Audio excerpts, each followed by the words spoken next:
There are artists who chase the spotlight, and there are artists who build it. Benny Andersson has always been the second kind. For decades, he sat behind the piano, behind the glass of the recording booth, behind the curtain of one of the most successful pop groups the world has ever known. While Agnetha and Frida captured magazine covers and Bjorn handled the lyrical poetry of their songs, Benny was the invisible architect, stacking emotional bricks into melodies that would outlive every trend, every decade, every generation that discovered them. Now, at 78 years old, the man who built the sound of ABBA is finally stepping out from behind the curtain. And what he is saying is changing everything we thought we knew. For years, fans sensed something beneath the surface of ABBA's music. There was a sadness hiding inside the joy, a melancholy wrapped in glitter, a kind of ache that lived in even their most celebratory songs. People couldn't quite name it, but they felt it every time The Winner Takes It All came on the radio, or when the opening chords of Fernando filled a room and suddenly made everyone feel nostalgic for something they couldn't quite identify. That feeling wasn't an accident. It wasn't clever marketing or studio polish. It was Benny Andersson pouring his private world into public music, using melody as a language when words in real life failed him completely. What Benny is now confirming, slowly and deliberately in his later years, is that ABBA was never the fairy tale the world wanted it to be. It was something far more interesting, far more complicated, and far more human than that. It was for people clinging to music because, without it, they might have fallen apart entirely. And Benny, the quiet one, the technical one, the one critics dismissed as the cold brain of the operation, turns out to have been the most emotionally complex of them all. To understand who Benny Andersson is today, you have to go back to who he was before fame found him. He didn't grow up dreaming of stadiums or screaming crowds. He grew up surrounded by Swedish folk music, church harmonies, and the kind of accordion melodies that carry an entire culture's emotional weight in a single phrase. Music, for young Benny, was never entertainment. It was communication. It was how feelings that were too large or too complicated for ordinary conversation got expressed in a way that felt safe. This is a crucial detail that most people skip over when they tell the ABBA story. Benny didn't arrive at the band as a pop craftsman looking to write catchy hooks. He arrived as someone who had already spent years learning how music could hold emotions that people weren't able to speak out loud. That background is why ABBA songs always felt like they were saying two things at once. The lyrics said one thing, the melody said another, and the space between them was where the truth lived. By the time ABBA was conquering Eurovision and selling out arenas across Europe, Benny had already developed a philosophy of sound that was entirely his own. He believed that the most powerful moment in any piece of music was not the loudest note or the biggest chorus, but the pause before it, the breath, the silence that told the listener something important was coming. He built entire songs around that principle, and it's why ABBA's music has a gravitational pull that most pop songs simply don't possess. They don't just play in the background. They pull you in. Benny has spoken in recent years about how the studio was the one place where he felt completely himself. Outside of it, he struggled. He was quiet in social situations, uncomfortable with the machinery of fame, unsure of how to navigate the emotional demands of relationships under public scrutiny. But inside a recording booth, with instruments around him and a mixing board in front of him, everything made sense. Every feeling had a place. Every complicated emotion could be sorted and arranged and given a melody that carried it properly. The studio wasn't just his workplace. It was the only room where he felt entirely understood. Here is where Benny's late-life reflections become genuinely revelatory. Because what he is now acknowledging, with the calm honesty of a man who has had decades to think it over, is that the same thing that made him a musical genius also made him emotionally unavailable to the people who needed him most. He used music not just as a form of expression, but as a form of avoidance. When feelings in his personal life became too intense, too messy, too demanding of a direct response, he went to the piano. He composed. He arranged. He created something beautiful in place of having a difficult conversation. His relationship with Frida is the most visible example of this pattern. They were together for years, married, creating music side by side, building something that millions of people around the world would treasure for the rest of their lives. And yet, by Benny's own admission, he was never fully present in that relationship the way Frida needed him to be. She was someone who lived in her emotions openly, who brought her full heart to every song she sang, who needed to be met with the same kind of honesty she was offering. Benny could meet her in the music. He could not always meet her in the room.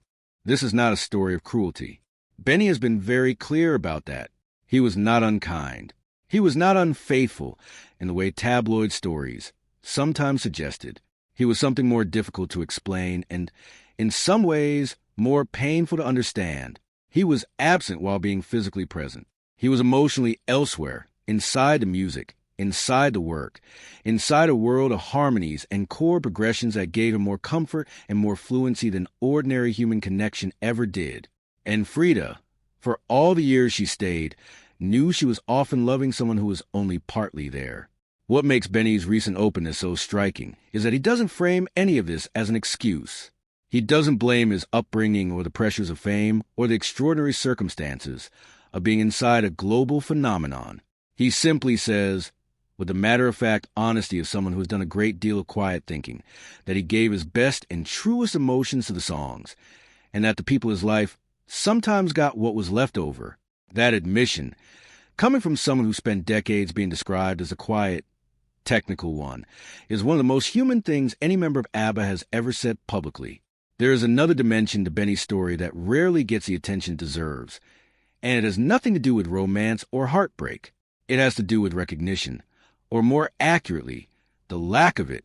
For all the years that ABBA was at the top of the world, Benny was a member of the group that the world consistently overlooked. The cameras found Agnetha and Frida. The headlines chased their fashion choices and their personal lives. Benny and Bjorn were regularly described as the men behind the music, a phrase that sounds like a compliment but functions as a kind of erasure, acknowledging their contribution, while simultaneously removing them from the story. Benny has talked, with more candor in recent years than ever before, about how this affected him, not in an angry way, not with bitterness toward his bandmates, who he has always spoken about with warmth and respect, but with a quiet, persistent frustration at the way fame works, at the way an industry and a culture decide who gets to be seen and who gets to be invisible, regardless of what they actually contribute. He wasn't the face of ABBA. He was the soul of it. And those are very different things when it comes to how history remembers you. He has said that he used to read reviews of ABBA's albums, hoping someone would notice the architecture of the arrangements, the emotional precision of the chord progressions, the way a single harmonic choice could shift the entire feeling of a song. Most of the time, they didn't. The critics wrote about the vocals. They wrote about the lyrics. They wrote about the production in general terms, as though it had assembled itself. And Benny, sitting somewhere reading those reviews, would feel the particular loneliness of a craftsman whose work is everywhere and whose name is nowhere. This is what he means when he says he felt invisible inside ABBA's success, not ignored by his bandmates, but erased by the narrative. The story of ABBA, as the world told it, was a story about two beautiful women with extraordinary voices and a kind of glamorous sadness that made people feel things. Benny was in the footnotes, and yet, without the footnotes, there was no story. The confession that Benny was building toward across all of these late-life interviews is finally coming into full focus. ABBA was not a fairy tale. It was not for people living a charmed, effortless life while the world sang along to their music. It was for people in various states of personal crisis, using the act of creating music together as a way to stay functional, stay connected, and stay alive to the possibility that things could be beautiful even when they personally felt like a mess. Benny has said directly that ABBA worked because they were broken, that the music made them feel whole. This is a profound reframing of the entire ABBA mythology. We have spent decades imagining that the joy in their music came from joy in their lives. What Benny is telling us is almost the opposite. The joy in the music came from the desperate need for it. They weren't singing about happiness because they had it. They were singing toward it because they needed it to be real. This changes the way you hear every song. It changes Dancing Queen from a celebration into an aspiration. It changes Waterloo from a playful romp into a surrender to something larger than yourself. It changes Chiquitita from a comfort offered to someone else into a comfort the singers were offering to themselves. The music always contained this second meaning, this hidden layer of genuine need dressed up in melody and production polish. Benny built that layer deliberately, even if he couldn't always articulate why at the time. The end of ABBA, when it came, was not the dramatic explosion that people sometimes imagine. There was no single confrontation, no moment of decisive rupture. There was a slow, quiet draining of creative energy and emotional fuel. Benny has described it as a kind of death, not of relationships, not of friendships, but a creative spark that had made working together feel necessary and alive. When the music stopped feeling true, everything else followed, and the silence that came after was, in some ways, louder than anything ABBA had ever recorded. At 78, Benny Andersson is someone who has arrived at a kind of peace that took most of his adult life to reach. He composes. He mentors. He reflects. He is no longer chasing the feeling of a perfect note or a clean resolution in the way he once was, with that desperate, driven energy of a man trying to outrun his own emotional limitations. Now he is doing something quieter and arguably braver. He is telling the truth. The truth, as Benny has come to understand it, is that genius and vulnerability are not opposites, that the same sensitivity that allowed him to hear music in a way most people never could also made it very difficult for him to live comfortably inside ordinary human relationships, that the shield he built out of chords and harmonies protected him and isolated him at the same time. That ABBA's music is not diminished by knowing this. It is deepened because now we know that every one of those songs was not a performance. It was a confession. And at 78, Benny is finally done pretending, her husband. Hollywood has a long memory, and so does Melissa Gilbert. For most Americans who grew up in the 70s and 80s, she is permanently fixed in the warm amber light of the American prairie, as Laura Ingalls on Little House on the Prairie, a character so associated with innocence, resilience, and moral clarity that it became nearly impossible to separate the girl on screen from the woman living her actual life. But Melissa Gilbert's real life has always been a great deal more complicated than Walnut Grove. It has included addiction, financial collapse, failed marriages, health crises, and a very public reckoning with who she actually is underneath the character the world fell in love with. And now, following a legal conviction that brought her husband Timothy Busfield into the full glare of public scrutiny, Melissa Gilbert is doing something she has resisted for years. She is talking, openly, honestly, and without the protective filter of a carefully managed public image. What she is saying is not what anyone expected.